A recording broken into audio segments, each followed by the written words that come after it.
Infrastructure വികസിക്കുന്നതിനനുസരിച്ച് ഊർജത്തിനായുള്ള ആവശ്യകതയും അതിവേഗം വർദ്ധിച്ചുകൊണ്ടിരിക്കുകയാണ്.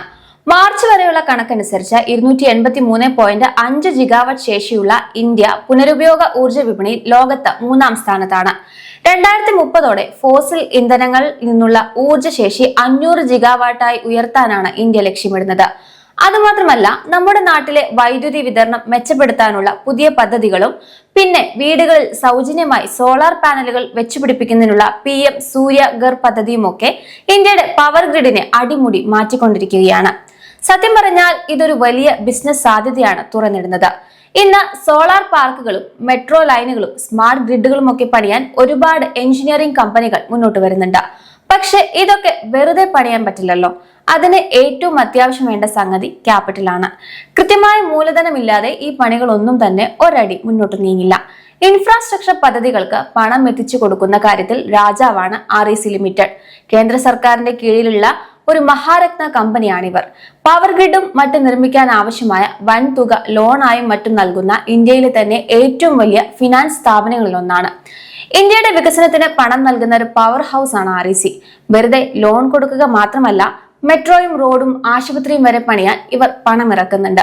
ലാഭത്തിന്റെ നല്ലൊരു ഭാഗം ഡിവിഡൻഡായി ഓഹരി ഉടമകൾക്ക് നൽകുന്ന ശീലവും ഇവർക്കുണ്ട്. പക്ഷെ ഗ്രീൻ ഹൈഡ്രജൻ പോലുള്ള പുതിയ പരീക്ഷണങ്ങളിലേക്ക് കടക്കുമ്പോൾ പഴയതുപോലെ ലാഭവും ഡിവിഡൻഡും കിട്ടിക്കൊണ്ടിരിക്കുമോ എന്നതാണ് ഇനി ഉയരുന്ന ചോദ്യം. ആഭ്യന്തര വിപണിയിൽ നിന്നും അന്താരാഷ്ട്ര വിപണിയിൽ നിന്നും വളരെ കുറഞ്ഞ പലിശ നിരക്കിൽ REC പണം സമാഹരിക്കുന്നു.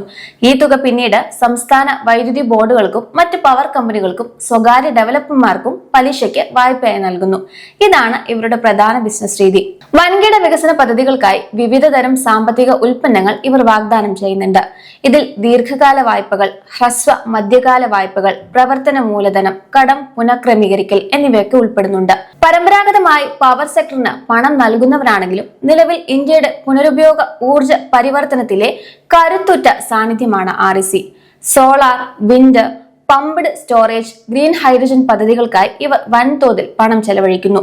2030ഓടെ തങ്ങളുടെ മൊത്തം വായ്പകളുടെ 30% ഹരിത ഊർജ മേഖലയിലായിരിക്കണമെന്ന് ഇവർ ലക്ഷ്യമിടുന്നു. എന്നാൽ RECയുടെ വളർച്ചാ വേഗതയ്ക്ക് വലിയൊരു ഊർജം ലഭിച്ചത് ഈ അടുത്ത കാലത്താണ്. തങ്ങളുടെ മഹാരത്ന പദവി പ്രയോജനപ്പെടുത്തിക്കൊണ്ട് പവർ സെക്ടറിന് പുറത്തുള്ള ഇൻഫ്രാസ്ട്രക്ചർ, ലോജിസ്റ്റിക്സ് മേഖലകളിലേക്കും REC തങ്ങളുടെ പ്രവർത്തന പരിധി വ്യാപിപ്പിച്ചു. നിലവിൽ റോഡുകൾ, എക്സ്പ്രസ് വേകൾ, മെട്രോ റെയിൽ, വിമാനത്താവളങ്ങൾ, തുറമുഖങ്ങൾ, IT infrastructure, fibre optics, mobility തുടങ്ങിയ മേഖലകൾക്കും ഇവർ സാമ്പത്തിക സഹായം നൽകുന്നുണ്ട്. സാധാരണ വാണിജ്യ ബാങ്കുകളിൽ നിന്ന് വ്യത്യസ്തമായി കേന്ദ്ര ഗവൺമെന്റിന്റെ ഒരു വിശ്വസ്ത പ്രതിനിധിയായിട്ടാണ് REC പ്രവർത്തിക്കുന്നത്. ഇന്ത്യയുടെ ഏറ്റവും വലിയ വികസന പദ്ധതികൾ നടപ്പിലാക്കുന്നതിനുള്ള പ്രധാന ഏജൻസിയായി ഇവർ സേവനമനുഷ്ഠിക്കുന്നു. സംസ്ഥാന വൈദ്യുതി വിതരണ കമ്പനികളുടെ നഷ്ടം കുറയ്ക്കുന്നതിനും സ്മാർട്ട് മീറ്ററുകൾ സ്ഥാപിക്കുന്നതിനുമുള്ള 3 ലക്ഷം കോടി രൂപയുടെ റീവാംപ്ഡ് ഡിസ്ട്രിബ്യൂഷൻ സെക്ടർ സ്കീമിന് നേതൃത്വം നൽകുന്നത് REC ആണ്. 1 കോടി വീടുകളുടെ മേൽക്കൂരയിൽ സോളാർ പാനലുകൾ സ്ഥാപിക്കാനുള്ള ദേശീയ ദൗത്യമായ PM സൂര്യഘർ മുഫ്ത് ബിജ്ലി യോജനയുടെ പ്രധാന നിർവഹണ ഏജൻസിയും ഇവർ തന്നെയാണ്. 2026 മെയ് 15 വരെയുള്ള കണക്കനുസരിച്ച് 91,057 കോടി രൂപ വിപണി മൂല്യമുള്ള REC കഴിഞ്ഞ 5 വർഷത്തിനിടെ 14% CAGR വളർച്ചയോടെ 2026 സാമ്പത്തിക വർഷത്തിൽ 16,282 കോടി രൂപയുടെ അറ്റാദായം കൈവരിച്ചിട്ടുണ്ട്. ഈ വർഷം 2.1 ലക്ഷം കോടി രൂപ വായ്പയായി വിതരണം ചെയ്ത കമ്പനിയുടെ ലോൺ ബുക്ക് 5.8 ലക്ഷം കോടിയായി ഉയർന്നിട്ടുമുണ്ട്. ഇതിൽ ഭൂരിഭാഗവും വൈദ്യുതി വിതരണ, പുനരുപയോഗ ഊർജ്ജ മേഖലകളിലാണ്. വായ്പകൾമേലുള്ള ആദായം 10% നിൽക്കുമ്പോഴും ഫണ്ട് സമാഹരണ ചെലവ് നേരിയ തോതിൽ വർദ്ധിച്ചതിനാൽ പലിശ വരുമാനത്തിൽ നിന്നുള്ള ലാഭം 3.4% കുറഞ്ഞിട്ടുണ്ട്. എങ്കിലും കിട്ടാക്കടം 8 വർഷത്തെ ഏറ്റവും താഴ്ന്ന നിരക്കായ 0.12ലേക്ക് എത്തിക്കാനും 20.1 എന്ന മികച്ച റിട്ടേൺ ഓൺ നെറ്റ്വർത്ത് നിലനിർത്താനും ഇവർക്ക് സാധിച്ചിട്ടുണ്ട്. ICICI ബാങ്കിനേക്കാൾ ഉയർന്ന 2.7% റിട്ടേൺ ഓൺ അസറ്റുള്ള RECയുടെ സാമ്പത്തിക കരുത്ത് അതിന്റെ 99.3% വരുന്ന പണം തിരിച്ചു പിടിക്കാനുള്ള അഥവാ ക്യാഷ് റിക്കവറിക്കുള്ള കഴിവിൽ വ്യക്തമാണ്.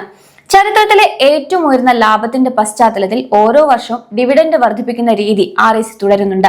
2026 ഓരോ ഓഹരിക്കും 18 രൂപ 60 പൈസ വീതം നൽകിയതിലൂടെ 5.4% എന്ന മികച്ച ഡിവിഡൻഡ് yield നിക്ഷേപകർക്ക് ലഭിക്കുന്നു. ചുരുക്കത്തിൽ ലാഭത്തിനൊപ്പം വളരുന്ന ഡിവിഡൻഡ് പേ ഔട്ടുകൾ കമ്പനിയുടെ സാമ്പത്തിക ഭദ്രതയും അടിവരയിടുന്നുണ്ട്.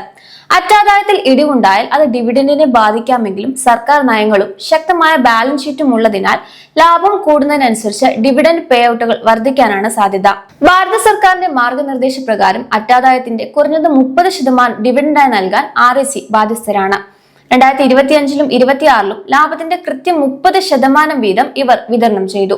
വായ്പാ വിതരണവും ഡിവിഡൻഡ് പേയ്മെന്റുകളും കാരണം പണക്ഷാമം ഉണ്ടാകാതിരിക്കാൻ RBI നിശ്ചയിച്ചിട്ടുള്ള liquidity coverage ratio, capital adequacy ratio എന്നിവ നിയമപരമായ പരിധികളേക്കാൾ വളരെ ഉയർന്ന നിലയിലാണ് എന്നത് കമ്പനിയുടെ സാമ്പത്തിക ഭദ്രത ഉറപ്പാക്കുന്നുണ്ട്.